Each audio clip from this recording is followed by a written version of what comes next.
is for education purpose only. Education, discipline that is concerned with methods of teaching and learning in schools or school-like environments as opposed to various non-formal and informal means of socialization, for example, rural development projects and education through parent-child relationships. Education can be thought of as the transmission of the values and accumulated knowledge of a society. In this sense, it is equivalent to what social scientists term socialization or enculturation. Children, whether conceived among New Guinea tribespeople, the Renaissance Florentines, or the middle classes of Manhattan, are born without culture. Education is designed to guide them in learning a culture, molding their behavior in the ways of adulthood, and directing them toward their eventual role in society. In the most primitive cultures, there is often little formal learning, little of what one would ordinarily call school or classes or teachers. Instead, the entire environment and all activities are frequently viewed as school and classes, and many or all adults act as teachers.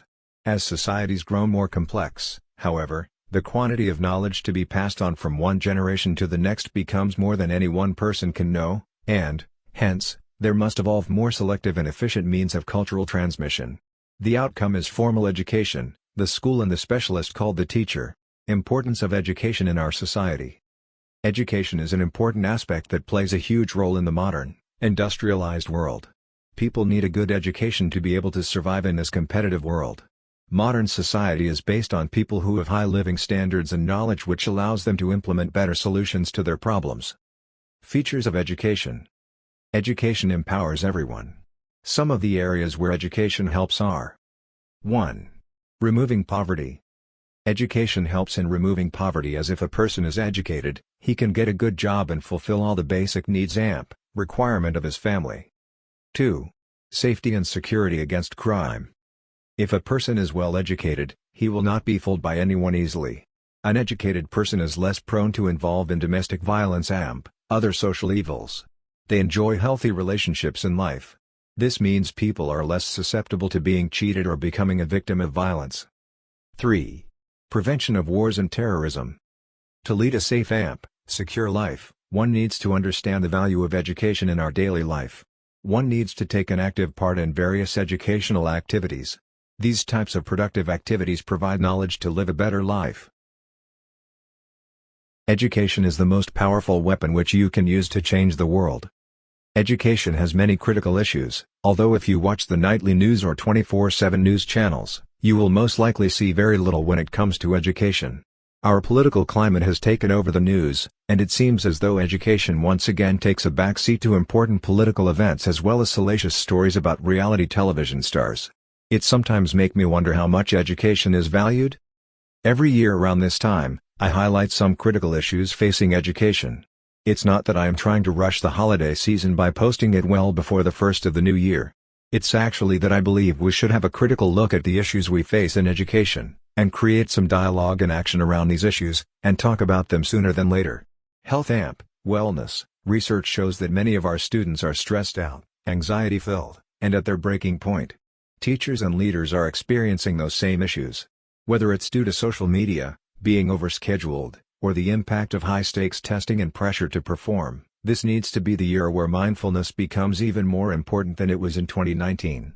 Whether it's using mindfulness apps and programs or the implementation of double recess in elementary school and frequent brain breaks throughout the day, it's time schools are given the autonomy to help students find more balance.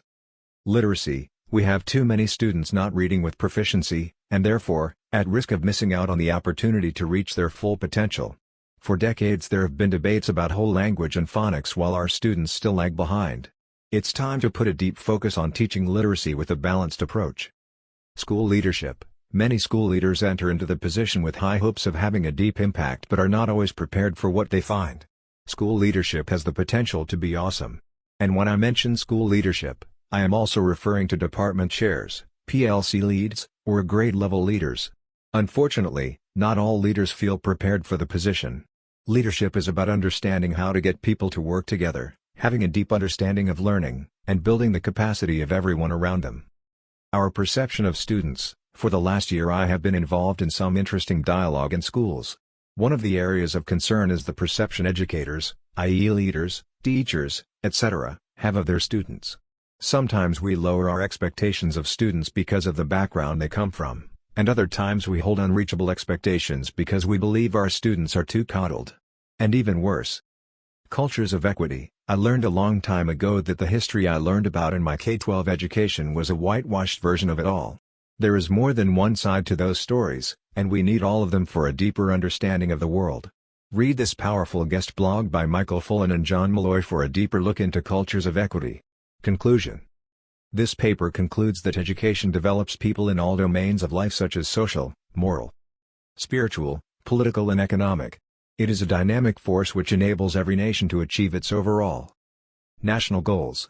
It is an established fact that countries that have developed a sound system of education have a sound social and political system. With effective educational systems, many countries are playing a leadership role in the comity of nations. They are enjoying their liberties and also are politically and economically free and developed. The education system of Pakistan has not been able to play its role effectively in nation building. This factor has contributed towards development of frustration among the Pakistani society. The future generation of Pakistan is directionless due to defective education system which has drastically failed to raise the nation on sound economic, social, political and moral grounds.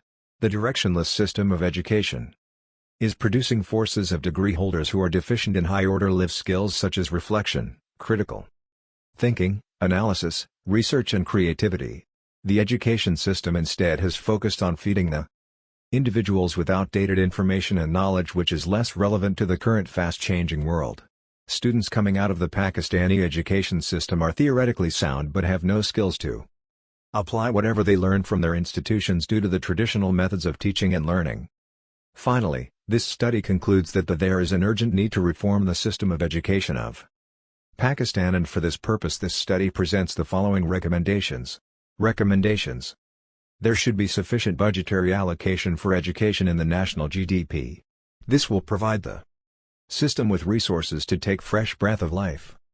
There should be quality institutions for the professional development of teachers from primary to higher levels. For this purpose the existing system of teacher education institutions must be provided with funds, qualified human resources to run programs of training for teachers on periodical basis.